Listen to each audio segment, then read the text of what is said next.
Olá, meus amigos, sejam todos bem-vindos.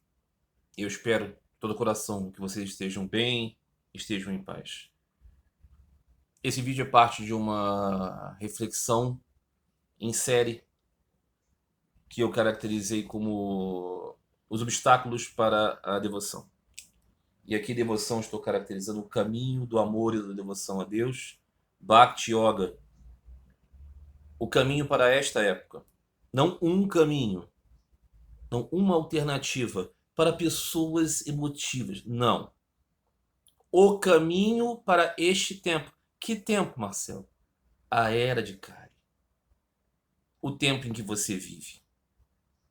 O tempo em que vivemos já há muito tempo. Uma época em que nós somos mais frágeis física, mentalmente e espiritualmente. Quem? As divas, evidentemente. O que nós somos é parcela do Senhor, parte do Senhor, partícula infinitesimal do Senhor, eterno imaculado, o Atman. Mas nos associamos com esta energia transitória do Senhor e concebemos a existência através dos olhos da Jiva. Mas nós ainda continuamos sendo eu, continuamos sendo Atman. E buscamos, claro, uma, uma característica de nossa própria natureza é a bem-aventurança. Por quê? A nossa fonte é Sat Chityananda Svarupa, a forma de bem-aventurança, existência e consciência. Então nós temos consciência, nós existimos e nós buscamos bem-aventurança. Só que, associados que somos com a energia transitória do Senhor, nós nos esquecemos de nossa natureza.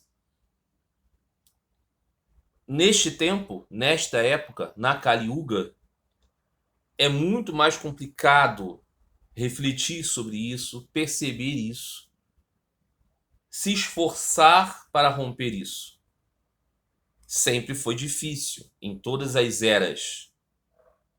Mas na Kali Yuga, a nossa capacidade, digamos assim, o tecido da nossa mente, a força do nosso corpo e a nossa inclinação para tudo aquilo que nos draga e nos prende à transitoriedade está presente de forma muito mais contundente na Kali Yuga. E este é o jogo de Deus. O que é o jogo de Deus? O jogo de Deus é a transitoriedade animada por suas partículas infinitesimais de eu. Então, nós, pequenos eus do grande eu, pequenos purushas do Purushottama, da pessoa suprema, estamos como que nadando em um oceano em busca da margem, os pés de lótus do Senhor. Só que nós, na Kali Yuga, não estamos nem mesmo conscientes da existência do oceano e dos pés de lótus, da margem. Então, o jogo do Senhor é ver quem consegue chegar à margem, em todas as eras. Algumas são mais... nós temos mais chance, em outras nós temos menos chance. Nesta era de Kali, então, para equilibrar o seu jogo, isso é o jogo, isso é o esporte do Senhor, isso é sua lila, é o seu entretenimento. Por que tudo isso existe? Porque Deus quer. Isso humilha você? Não posso fazer nada. É a realidade. E às vezes a realidade nos humilha, não é verdade? Às vezes nós podemos constatar que nós somos menos inteligentes do que alguém, menos bonitos do que alguém, menos queridos do que alguém. Uma constatação da realidade. A gente pode não gostar dela, mas é assim que é. Também é assim em relação a esta realidade maior. Deus quis manifestar esse jogo de esconde-esconde. Para o quê? Para que aqueles que o alcancem porque querem muito, tanto que possam romper com a própria natureza. É preciso que venhamos a superar a constituição da realidade que conhecemos. Precisamos transcender a natureza, a Prakriti, da qual nós somos formados. Porque nós somos energia do Senhor, energia superior do Senhor. aquela que guarda as características de consciência, de bem-aventurança, de ser, consciência do ser. Não é? Diferente, por exemplo, da pedra. Diferente, por exemplo, daquilo que é inanimado. O que é animado detém Atman, detém eu. Pode ser um eu encoberto por tantas camadas que não consegue mais se perceber como eu. Como é o caso, por exemplo, de uma planta, de um animalzinho muito simples. Os animais superiores, nós percebemos, né? Eles sabem que estão no mundo, interagem com os outros, associam-se. Podemos perceber esses rudimentos, até mesmo de desejo de se divertir. Certa vez eu lembro, né, de ter visto um vídeo antigo de um corvo brincando na neve, descendo o escorregador e voltando, descendo, só por brincar. Nós vemos isso nos animais domésticos.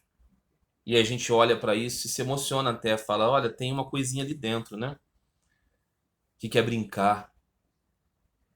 É o Atman. Então no ser humano manifesta-se o Atman com a possibilidade de saber sobre ele e pensar a respeito de sua fonte. Então, no estágio humano, podemos alcançar o conhecimento de Deus. Mas na Kali Yuga é mais difícil. Então, o que acontece? Deus, para equilibrar o seu jogo, porque o jogo precisa ser legal, né? O jogo precisa ser divertido. Né? Futebol, né? O gol é o espírito do futebol. Mas tem o goleiro para fazer o quê? Para impedir que o gol seja fácil. Não é verdade? Tem que ter, né, o grande goleiro para impedir o gol. Mas o gol é o objetivo do jogo. Essa é a diversão. Isso é jogo.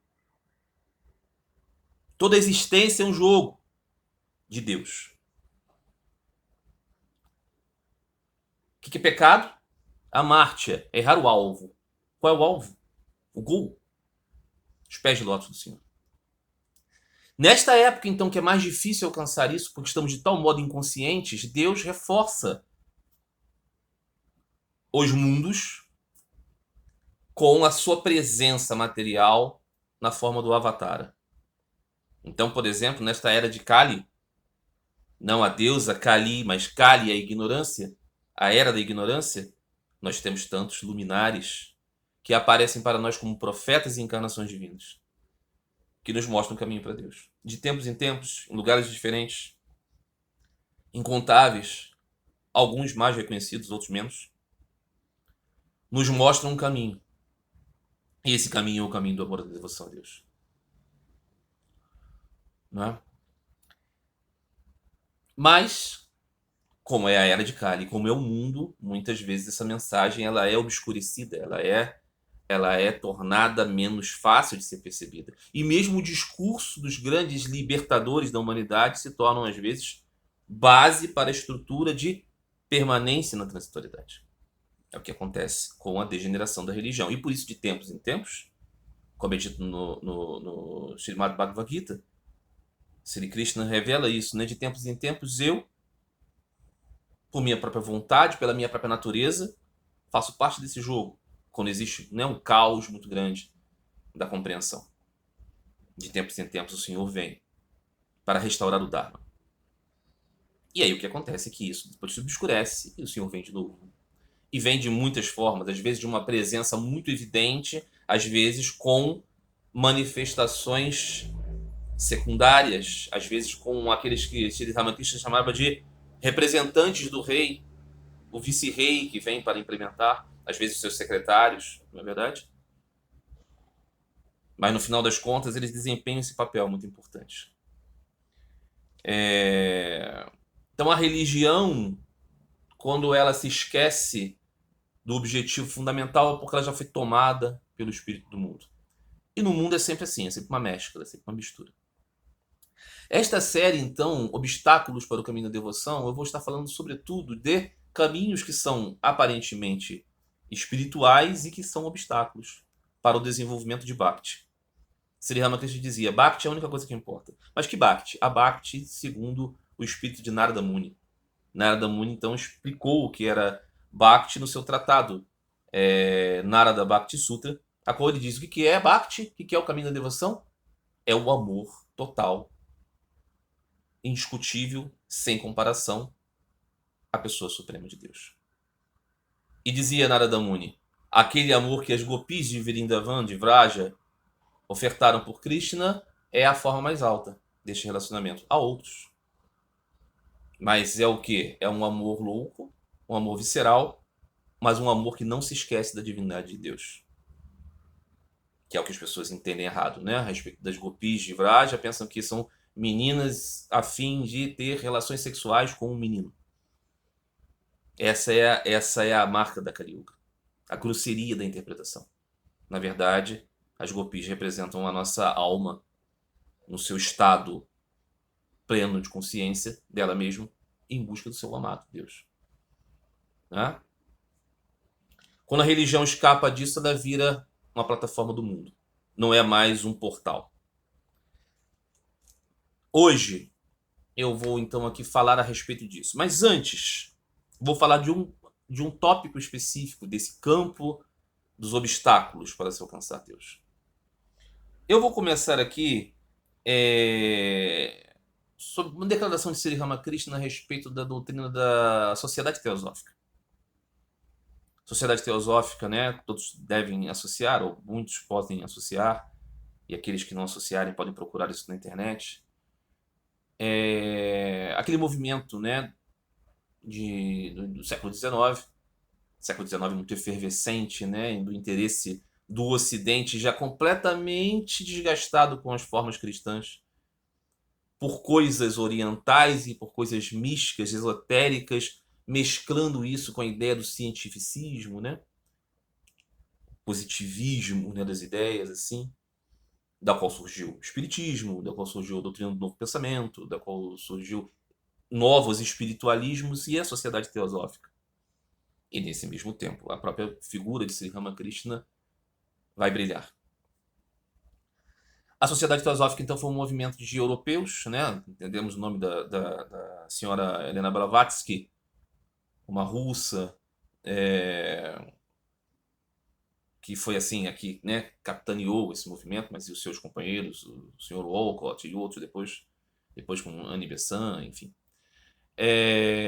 que entendiam que os ocidentais instruídos poderiam descobrir chaves do entendimento da espiritualidade que foram obscurecidas pela estrutura da igreja cristã,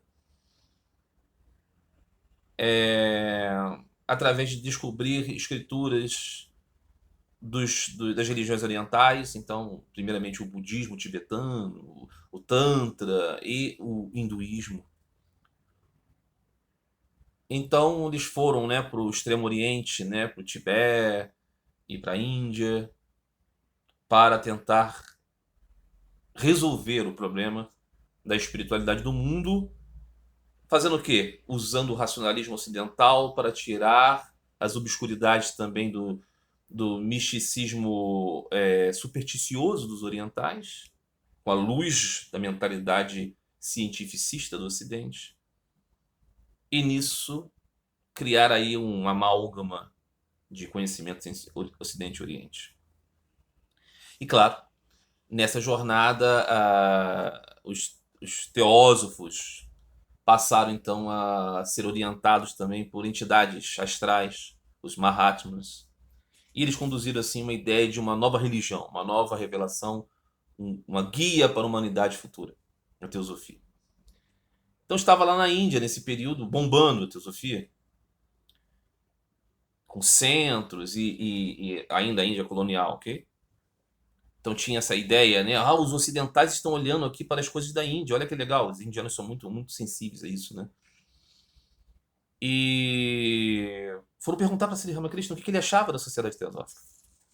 Nós temos algumas declarações no Sri Ramakrishna Katanrita a respeito disso. Eu vou ler aqui a primeira, que vai nos ajudar aqui a entender pontos importantes. Um pandita, que é um erudito, sabe como aparece assim no Evangelho, tem o fariseu. O fariseu é um erudito. De um partido próprio, mas era isso que ele era, né, fundamentalmente. Então, o pandita diz: eu também conheci o coronel Walcott. Eu conheci pessoalmente o coronel Walcott. Ele diz que cada um é uma grande alma e que existem as religiões da lua, do sol, das estrelas. E que o corpo sutil pode ir para essas regiões. Ele falou sobre outras coisas, Bem, senhor, Sri Ramakrishna, como você interpreta a teosofia? Que legal, né? Temos aqui uma oportunidade de ver assim um olhar de um grande santo, de um grande mestre, Sri Ramakrishna, a respeito de uma religião que ainda existe, está aí. Nós vamos falar mais da teosofia aqui e da continuidade histórica dela em outros vídeos, a respeito desse aspecto de obstáculos para a religião, quando falarmos de Jiddu Krishnamurti. Vamos chegar lá. O que Sri Ramakrishna pensa a respeito disso, né? Sri Ramakrishna responde, atenção, Bhakti é a única coisa necessária. Amor e devoção a Deus é a única coisa necessária. Amor pelo Senhor. Para que fique claro, que Bhakti não é que você é emotivozinho e você faz uma coisinha religiosa porque é da sua natureza religiosa, não. Não é isso que ele está falando, não. Podem dizer que seja isso, mas não é isso. Amor pelo Senhor é Bhakti. Eles, os teosofistas, buscam Bhakti? Se sim, é bom. Se o ideal deles é o conhecimento de Deus, é bom. Apenas por acreditar nas regiões lunar, solar, estelar, em grandes almas, não significa que esteja buscando o Senhor. Deve-se praticar disciplinas espirituais para ganhar devoção aos pés de lótus do Senhor. Deve-se chamá-lo com coração ansioso. Compreendido? Todo conhecimento esotérico da teosofia é nada se isso não leva você a ter amor e devoção a Deus. Qual é o objetivo da religião e do conhecimento, da filosofia, da investigação? Ganhar apego pelos pés de lótus do Senhor. Sri Ramakrishna Paramahansa. Alguma dúvida? Mas Sri Ramakrishna falou que todas as religiões são caminhos. Aquelas que fazem ter apego pelos pés de lótus do Senhor, quem estiver dizendo o contrário disso, mente, engana, transforma, encobre, falsifica, não transmite. Porque o que ele ensinou não foi que todas as religiões são válidas em si mesmas, independente do que digam. Todos os caminhos que levam você a buscar, angariar amor pelos pés de lótus do Senhor são religião autêntica, o resto não. Esse é o ensino de Sri Ramakrishna. Não é tão aberto quanto querem fazer parecer. Ele é possível para todos, mas todos que comprem a ideia de que o amor a Deus é a única coisa que importa. Esse é o ensino. Não é? Eu separei aqui outras declarações sobre Sri Ramakrishna a respeito da sociedade teosófica, mas eu nem sei se é necessário em virtude desta firmeza desta declaração inicial. Eu separei outras aqui no Sri Ramakrishna Katha. Eu poderia fazer isso também no Evangelho de Sri Ramakrishna? Poderia, mas no Evangelho de Sri Ramakrishna, às vezes você tem que corrigir tanto as traduções que tentam levar Sri Ramakrishna para ensinar coisas que ele não ensinou, que aí eu prefiro ir logo no Katha. Acaba sendo mais necessário você ir à fonte, né? Geralmente é assim. Geralmente é assim. Só uma gota disso, dessa ênfase de Sri Ramakrishna, não é? E aqui é uma palavra de Mahendranath Gupta transmitindo o que Sri Ramakrishna disse numa conversa com um homem fala a respeito da possibilidade do aparecimento de um fantasma. E Sri Ramakrishna disse para ele: não precisamos nos preocupar com tais assuntos. Viemos à Terra para desenvolver amor a Deus e pelos seus pés de lótus. Alguém foi para um pomar, disse Sri Ramakrishna, para comer mangas. Ele pegou um pedaço de papel e lápis e começou a contar e registrar quantas árvores e galhos e folhas haviam no pomar. Um funcionário do pomar o viu e perguntou o que estava fazendo. O homem disse: eu estou contando quantas árvores, galhos e folhas existem. Eu vim aqui para comer as mangas, ok? E o funcionário do pomar disse: se você veio para comer as mangas, comas. Por que você precisa contar quantas folhas os galhos existem? Sri Ramakrishna Paramahansa. Porque você pode pensar assim, né? Eu tenho que ler todos os livros do Advaita Vedanta, né? O Driksha Viveka, né? O Vivekachudamuni, Muni, os tratados fundamentais para entender as Mahavakyas e o complexo e refinado ensinamento da não dualidade. Não! Se você quer comer as mangas. Se você quer comer as mangas, isso é coisa de imbecil fazer isso. Coisa de imbecil. Porque o homem do pomar, vamos deixar claro, era um imbecil que foi para um lugar para comer mangas e ele estava contando as folhas das mangueiras. Sri Ramakrishna não fala com essa grosseria porque eu sou grosseiro aqui. Não é? Eu separei outras declarações, mas, honestamente, acho que não é importante aqui. Acho que o ponto já foi estabelecido. Sri Ramakrishna. Aí alguém pode dizer assim, mas Sri Ramakrishna, né? Sri Ramakrishna disse isso. Outros disseram outras coisas. O Senhor Jesus, por exemplo. O Senhor Jesus não disse isso, disse. O que o Senhor Jesus disse sobre os mandamentos fundamentais? Ele disse, primeiro, ama o Senhor seu Deus, todo o coração, toda a vontade, toda a sua força, todo o seu poder. Este é o primeiro mandamento. E o segundo, ama o próximo como a ti mesmo. O segundo, você entende que segundo é o que vem depois do primeiro, né? Primeiro, precedência, mais importante. Só é possível o segundo com o primeiro, entendeu? Distribuidor de sopa que não acredita em Deus. Porque esse distribuidor de sopa que não acredita em Deus geralmente quer as fotos da sopa sendo distribuídas, né? E alguém batendo nas costas dele dizendo assim, como você é bom, como você compreendeu. É assim, de modo geral, né? E o Senhor Jesus também falou a respeito do problema da teologia, quando ela não leva a Deus.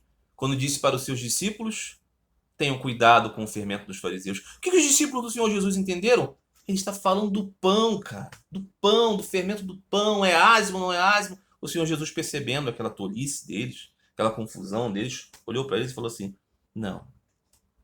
Até quando eu terei que ficar com vocês? Não é isso. Eu estou falando do amor dos eruditos pelas questiúnculas teológicas. Pelas argumentações e coisas e intrincados pensamentos a respeito de teologia. Porque isso não é importante. O importante é conseguir amor e devoção a Deus. Toda a lei e os profetas estão nisso. Toda a lei e os profetas estão em buscar amor e devoção a Deus. Mas então o que acontece? Mas existem tantos caminhos religiosos que não tratam disso. Um dia desses, uma amiga disse que foi numa reunião, uma palestra, um simpósio sobre yoga.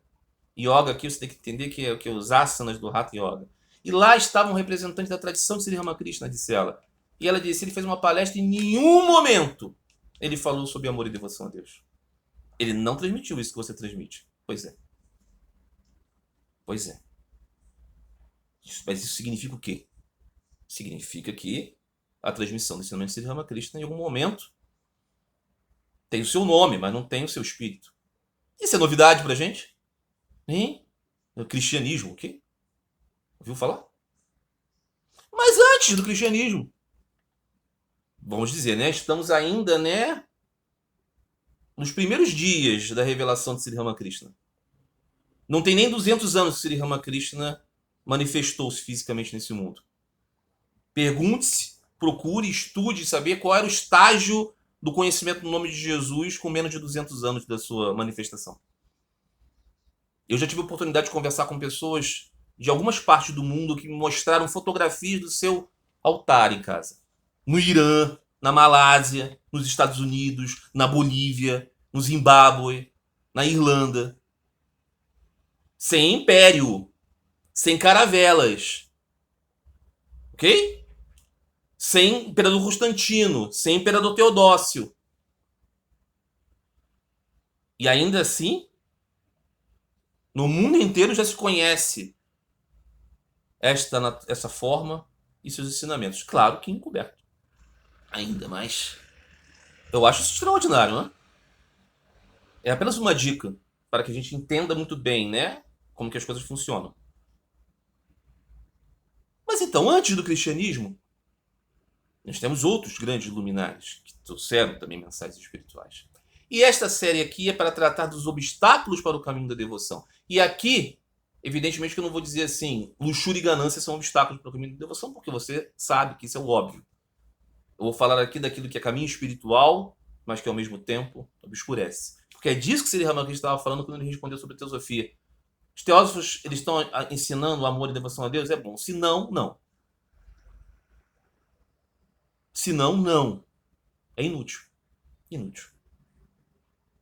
Então, neste caminho de falar sobre obstáculos de devoção, eu vou falar sobre budismo, eu vou falar sobre os ensinos do caminho da não dualidade que tem por aí, sobretudo os ensinamentos de Sri Ramana Maharshi, de Jiddu Krishnamurti, de outros, e apontar o quanto há nas transmissões a respeito disso obstáculos concretos para a devoção. E hoje aqui, nesse episódio, vamos tratar dos budismos e como são concretamente obstáculos para o caminho do amor e da devoção.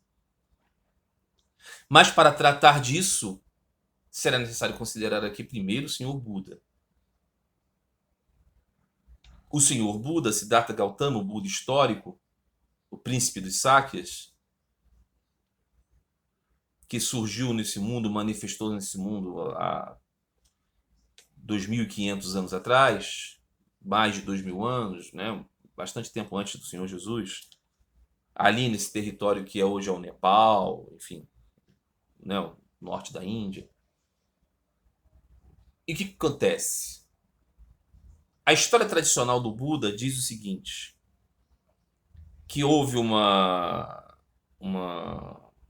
predição a respeito de um príncipe que nasceu depois de muito esforço para que o rei tivesse uma descendência masculina, né, um primogênito, e do parto da qual a sua rainha faleceu, o filho foi predito por astrólogos e tudo mais que ele poderia ser um grande rei, um rei do mundo, um grande imperador, ou ele poderia ser um grande asceta, um grande místico e um fundador de um caminho religioso. O pai, que era da classe dos guerreiros e governantes, falou assim: eu prefiro que ele seja um grande rei. Então ele foi procurar saber como ele faria para o filho pender para o lado do caminho da dinastia. E foi explicado para ele que até um determinado momento da sua vida ele deveria ser afastado das manifestações evidentes da transitoriedade do mundo. Mas aqui estamos vivendo no universo do brahmanismo, ok? Daquela forma de sociedade, de religião que expressava a crença nos Vedas, ok? No conhecimento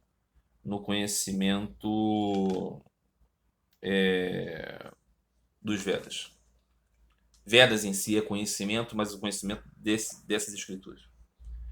E essas escrituras estabeleciam, o conhecimento dessa tradição religiosa estabelecia que existiam 4 modalidades de vida humana aqui, né? Aqueles que seriam os Brahmanes, seriam os conhecedores dos próprios Vedas, instrutores da humanidade e guias religiosos.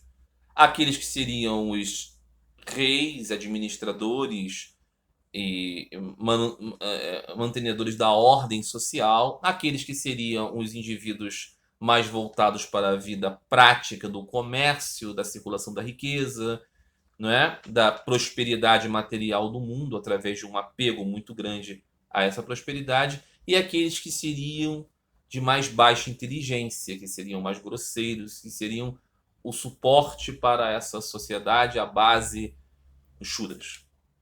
E para além disso, existiriam os não pertencentes àquele universo, os estrangeiros, e as mulheres, fora de casta. Então, qual era a ideia?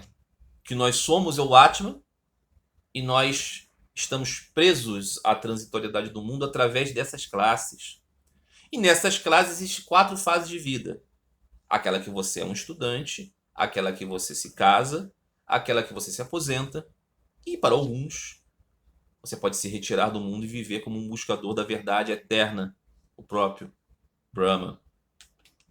E nisso manifestar a sua própria natureza do Atman e abandonar esse mundo. Conseguir moksha, a libertação da transitoriedade. Então, aqueles que eram mais bem-aventurados nasciam o quê? Como homens brahmanes. E depois poderiam nascer como homens reis, guerreiros, da classe governante. Ou como aqueles que nascessem, né? Piorzinho, nasceriam como da classe dos ricos, dos comerciantes, dos proprietários de terra e tudo mais. E aqueles que tivessem agido mal karmicamente nasceriam como na classe dos operários, dos shudras. E aqueles que estivessem ainda mais desafortunados poderiam nascer em outras formas fora das castas. Cada uma das castas, das classes, tinha suas obrigações. O objetivo de todas elas era renascer como Brahmani. Renascer como alguém, ou das 3 primeiras classes, que eram conhecidos como aqueles que nasceram 2 vezes. Por quê? Porque eles recebiam um cordão que dava a eles a possibilidade de receber o ensino. Os Brahmanes eram aqueles que conheciam profundamente os Vedas, e como conheciam profundamente os Vedas, faziam melhores sacrifícios e nisso conseguiam melhor karma e nisso poderiam alcançar mais facilmente a libertação do mundo. E aqueles que não queriam exatamente a libertação do mundo, mas viver bem no mundo, também observavam certas orientações. E os Shudras? Os Shudras também tinham suas obrigações para um dia aquele Atman renascer fora da classe dos Shudras. Então tudo era explicado assim. Tudo era explicado assim. As mulheres tinham a sua própria responsabilidade. Em qualquer classe, a obrigação delas era ser o quê? Mãe, esposa, dedicada. E o seu serviço a Deus, a sua obrigação, o Atman, enquanto estivesse na forma de mulher, era servir o marido como Deus. Okay? Essa era a estrutura da sociedade na qual Siddhartha Gautama nasceu. E ele era da classe dos reis. Então o pai dele, entendendo assim, o filho foi educado nessa cultura. Que tem Atma, que tem Brahma e que tem Moksha, libertação. E que tem classes, tem Shudras, tem Cacites, tem Brahmanas, tem, enfim. E tem os Brahmacharis, Vanapastas, as modalidades de vida. Tudo isso ele aprendeu. Tudo isso ele conhecia. E o pai dele então criou uma cidadela dentro do reino na qual o filho ia viver só com belezas e não ia ter contato com a transitoriedade. É claro que isso é muito, né, simbólico, porque a transitoriedade está no dia e na noite, está no resfriado, está na fome, está no ir no banheiro, está no insetinho que morre. Tudo isso o pequeno Siddhartha viu. Era impossível que ele não percebesse a transitoriedade do mundo, ele próprio envelhecendo, o pai envelhecendo, as pessoas crescendo, tudo mudando, tudo se transforma o tempo inteiro. É uma obviedade da existência. Mas a história do Buda diz que ele foi mantido longe disso. Mas em um dado momento, ele foi acossado por um desejo de descobrir o que existia além da cidadela. E aí ele se deparou com cenas que mostraram para ele a força da transitoriedade. Ele viu alguém doente, ele viu um velho, ele viu uma procissão fúnebre levando alguém para ser cremado, e ele olhou para tudo aquilo e percebeu: isso tudo acontece comigo também? E o ajudante dele falou: sim, com todos. E ele ficou apavorado, veja você. E aí, em um dado momento, ele olhou um sadhu e viu um sadhu com o rosto brilhando por meditação em Brahma. Ele falou: e aquilo também pode acontecer comigo? Pode. Aí ele falou: ah, então esse é o estado que eu quero. Veja, tudo isso faz parte do brahmanismo, faz parte do complexo dos Vedas. Mas o Senhor Buda, então, parece que descobriu aquilo. Essa é a história. E aí ele já era casado, já tinha um filho, era muito feliz, era muito respeitado, vivia uma vida muito boa. E aí ele, se compadecendo da mulher e do filho, dos seus queridos, falou assim: eu não quero que apenas uma pequena parte consiga alcançar depois de muitas vidas um tal estado de moksha. Eu quero que seja possível abrir esse caminho para todos. E eu vou buscar isso. E abandonou a sua vida no palácio e foi buscar um caminho ascético. Ou seja, o pai dele tentou, mas não conseguiu demovê-lo do seu destino de ser um aspirante espiritual, de ser um asceta. E aí diz que o Senhor Buda, depois de muitas asceses, em um dado momento, alcançou uma tal plenitude de força e conseguiu meditar e teve a revelação daquilo que o próprio ensinamento dos Vedas e dos Brahmanas já tinham dito, né? Que ele, na verdade, era uma natureza não transitória. E descobriu um caminho para que todos pudessem se livrar da transitoriedade, que era o quê? Se livrar dos seus apegos à transitoriedade. Exatamente aquilo que os próprios Vedas ensinam, que os Brahmanes ensinam. Só que os Brahmanes enfatizam muito o quê? O ritual, o sacrifício e a questão da estrutura das castas, dos estágios de vida. Então o Senhor Buda, veja, saiu do palácio, abandonou o esposo, o filho, o reino, tudo, para descobrir aquilo. Quando ele descobriu, o que ele pensou? Ah, mas isso é muito difícil, as pessoas não vão querer. Faz sentido para você? E veja, ele alcançou essa percepção iluminado, mas aí iluminado ele teve essa obscuridade. Isso é teologia. Teologia é assim. Diferente, né, do Sri Sri Ramakrishna Katarita. Teologia é assim. São histórias cheias de furos mesmo. Né? Pense em Adão e Eva e tudo mais. Você tem uma série de problemas. Por quê? Porque é um sentido espiritual, não é para você levar isso ao pé da letra em tudo. E aí o Senhor Buda falou, não vou não.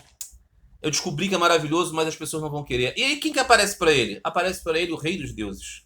O senhor dos deuses. E diz para ele assim, não. Você vai sim pregar isso, porque tem sempre alguém que vai ouvir. É pouca gente, mas é necessário. E aí ele, destituído de sua ignorância, esse é o texto clássico budista diz isso. Ele é animado por esse rei dos deuses e vai cumprir o seu mandato. Rei dos deuses, ok? Foi quem mandou o Buda fazer o que ele tinha que fazer. E aí ele foi pregar para as pessoas o quê? Independentemente da casta que você tiver, mesmo que você for uma mulher, mesmo que você for um estrangeiro, mesmo que você for um Shudra, você pode sim trabalhar para alcançar a libertação dessa transitoriedade. Claro, é melhor se você nascer numa condição melhor. Mas é possível para todos. E foi isso mais ou menos que ele pegou. E ele criou então uma ordem de mendicantes, bem-aventurados os mendigos de espírito, okay? Os bhikkhus, para que esses trabalhassem, independente da sua origem, um treinamento para se fazerem livres dos apegos mundanos.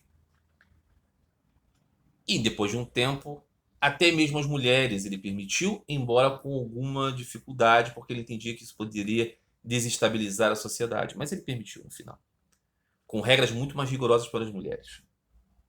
Ok? Não são em todas as sociedades budistas que é permitido as mulheres terem o status de bhikkhus, não. Ok? Mas enfim, foi assim que aconteceu. Quando nós ouvimos tudo isso, a gente pensa, caramba, o que tem de diferente disso do ensinamento hindu, do ensinamento védico? É a mesma coisa. Não ensino isso? O problema aqui, a questão aqui era a desconstrução da autoridade dos brahmanes. O Senhor Buda falava, os brahmanes estão dizendo que é necessário você fazer o sacrifício do fogo, você sacrificar animais, você fazer tal coisa, você doar isso e aquilo, você nascer naquela classe, isso é tudo muito importante. Eu estou dizendo que não. E nisso ele desautorizou os brahmanes e desautorizou a autoridade da parte estrutural da religião védica. Ele não estava indo ao âmago dos Upanishads e falar de Brahma e Atma, não. Ele estava falando da estrutura da religião dos sacrifícios. Veja como é parecido aqui com o ensino do Senhor Jesus. O Senhor Jesus também não confrontou exatamente a Torá, Moisés, não. Ele estava confrontando o quê? Ele estava confrontando, perdão, ele estava confrontando o ritualismo, as estruturas engessadas da religião, dos príncipes, dos sacerdotes, né, do templo de Jerusalém, do Sinédrio. O templo de Jerusalém ele dizia é a casa de Deus, mas a estrutura do comércio de sacrifícios é muito parecida. Então o Senhor Jesus era um judeu, tentando dar upgrades na compreensão dos judeus. O Senhor Buda era alguém dentro do sistema védico, tentando dar um upgrade de compreensão. Mas acabou acontecendo que ele se separou dessa estrutura. E ao negar a autoridade dos Brahmanes, pareceu que ele negou a autoridade dos Upanishads, mas não foi isso.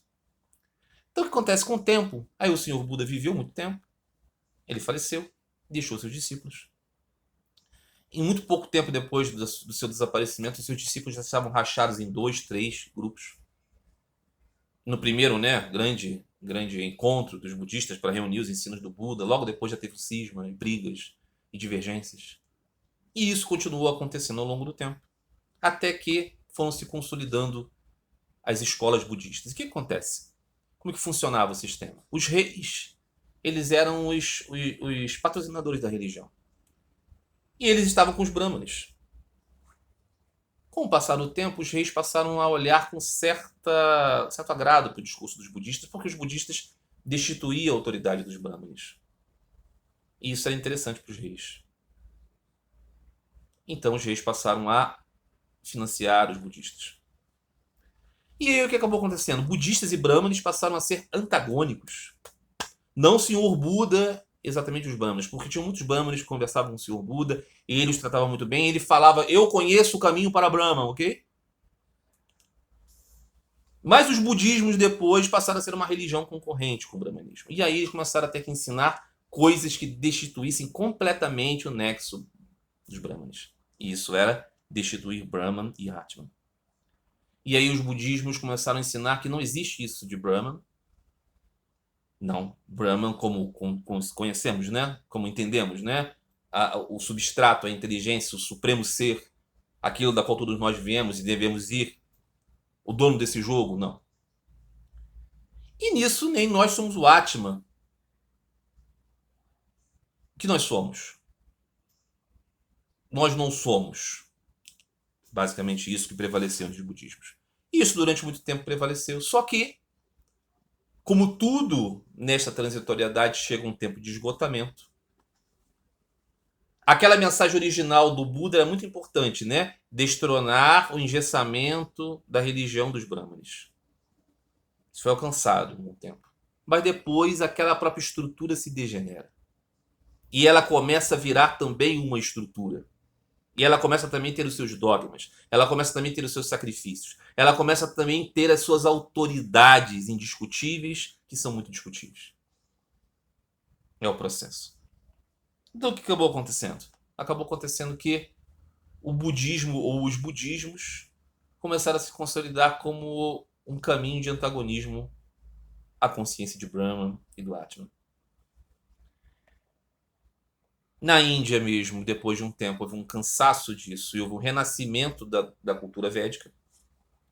O mais proeminente dos nomes relacionados a esse renascimento é de Adi Shankara, um grande teólogo, que explanou dizendo: os budistas estão certos, a transitoriedade do corpo e da mente, mas eles estão errados a respeito de que tudo seja transitório e que nisso não seja.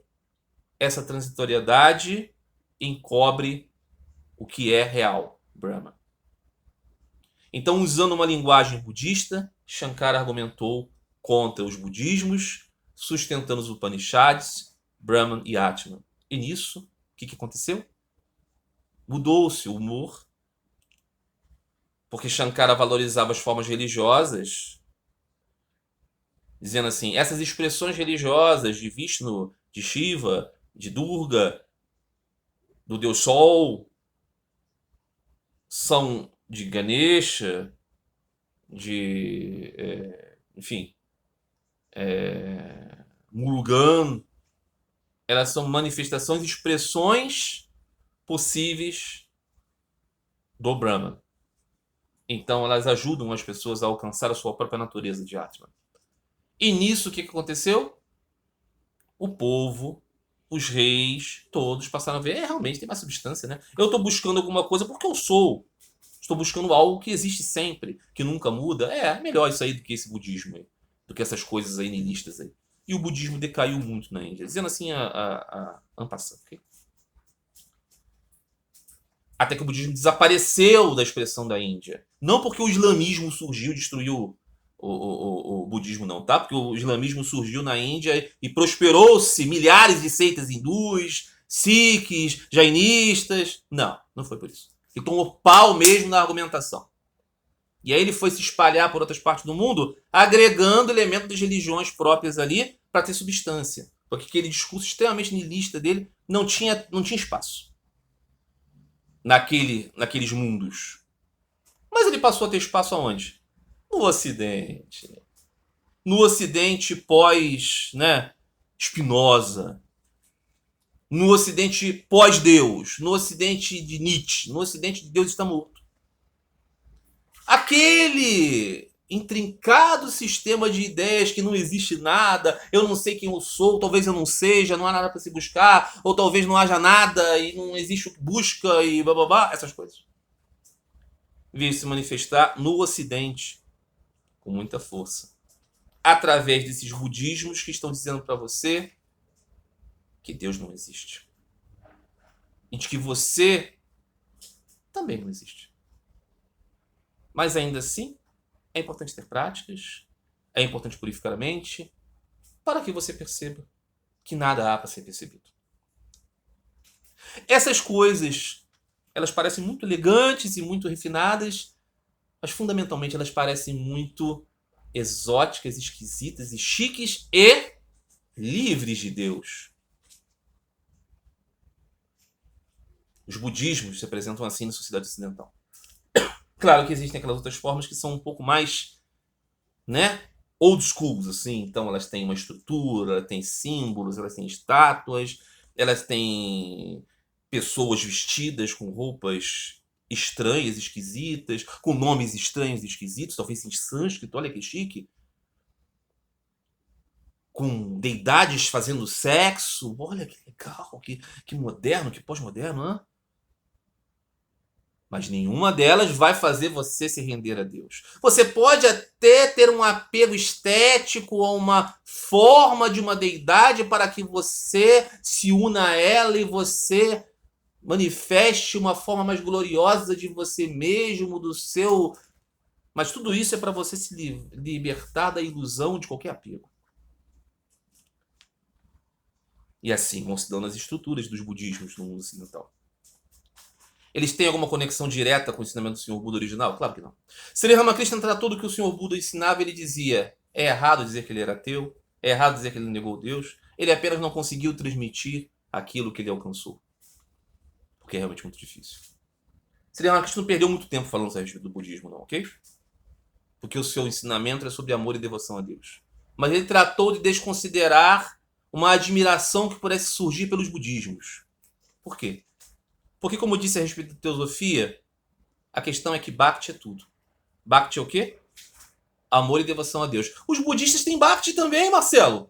Eles também têm a sua deidade. Eles também têm práticas, eles fazem puja. Eles derramam um copo de leite em cima da imagem do Buda. Eles oferecem alimentos para o Buda. Eles se prostram diante do Buda. Tudo como uma metodologia para purificar a mente, para conseguir alcançar libertação, evolução, se tornar um bodhisattva. Nunca é a respeito de amar a Deus. Então, esse caminho, ele é um obstáculo para a Bhakti. Significa dizer que os budismos são coisas inteiramente ruins e negativas? Não. Por quê? Porque ensinam, alguns pelo menos, moralidade, contenção dos desejos, compaixão, paciência, compreender que a transitoriedade é um fato. E todas essas coisas são muito positivas. Mas todas essas coisas sem amor e devoção a Deus prendem você ao mundo para nascimentos melhores. Assim como o antigo sistema que o Senhor Buda destronou. Então, o mecanismo de se buscar nascimentos melhores para alcançar uma tal libertação de nascimentos inferiores e mais prejudiciais, isso já existia no tempo do Senhor Buda. O que ele buscou transcender foi ensinar que a experiência de descobrir a outra margem era possível para todos. Ele não assegurou que qualquer nascimento que você tivesse, você conseguiria. Mas em qualquer nascimento em que você tivesse, como mulher ou como shudra, ou como estrangeiro, fora de casta, você poderia começar a trabalhar e exercitar. Coisa que não era ensinada pelos brahmanes. Foi isso que ele ensinou. Era para você descobrir. Os budismos já dão o que você vai descobrir. Eles têm sua teologia. Eles têm sua doutrina. Eles têm seus dogmas. e os dogmas deles precisam ser ateístas.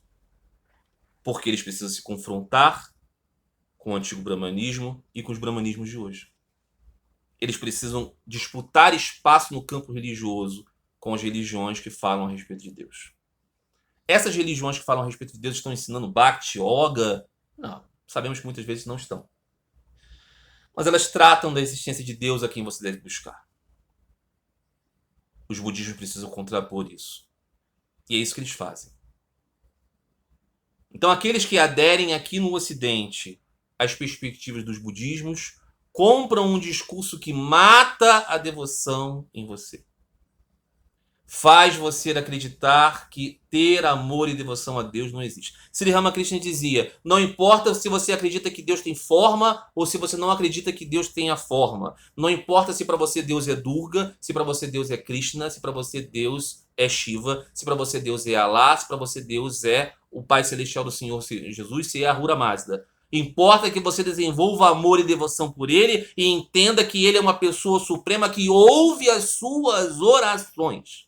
Por isso, Sri Ramakrishna disse, por isso que mentem descaradamente aqueles que dizem que para Sri Ramakrishna não importa o que você pensa a respeito de Deus. Importa. Não importa a forma como você o concebe, até porque ele vai se revelar para você como ele quiser.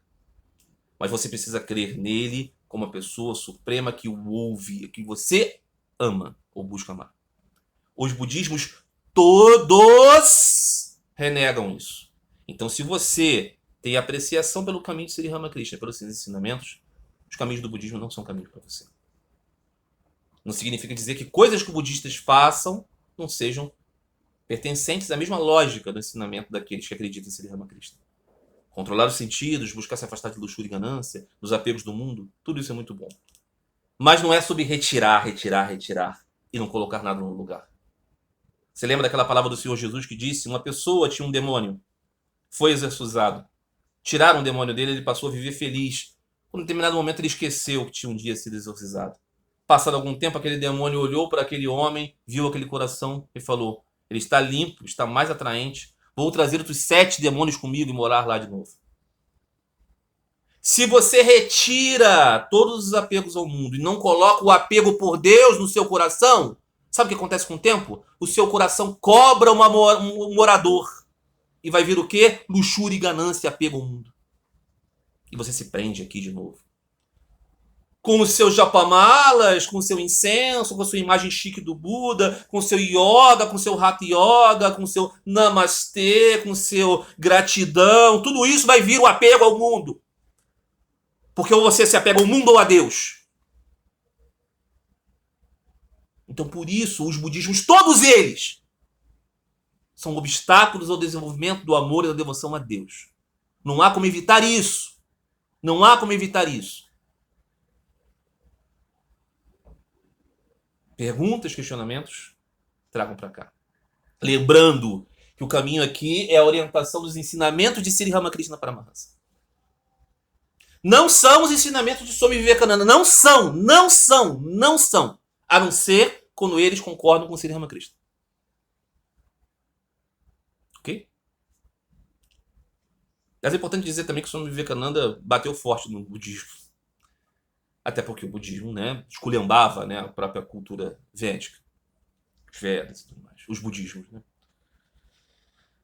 Bom, meus amigos, mais um vídeo dessa série.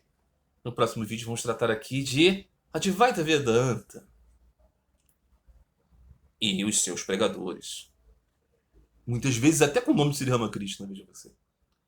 E se der um pouco no próximo, Ramana Maharishi, Jiddu Krishnamurti.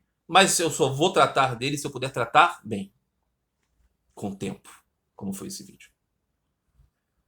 Eu vou voltar aqui a fazer leituras do Sri Ramakrishna Katanita, ok? Assim, falando aqui pessoalmente. Mas antes eu vou terminar essa série. Se Deus quiser. Se Deus permitir. Um grande abraço a todos vocês. Até a próxima. Assistam um outro vídeo. Acompanhem com esse. Mandem para mim as questões que vocês quiserem. Grande abraço a todos vocês. Até a próxima. Fiquem todos em paz. Fiquem todos com Deus.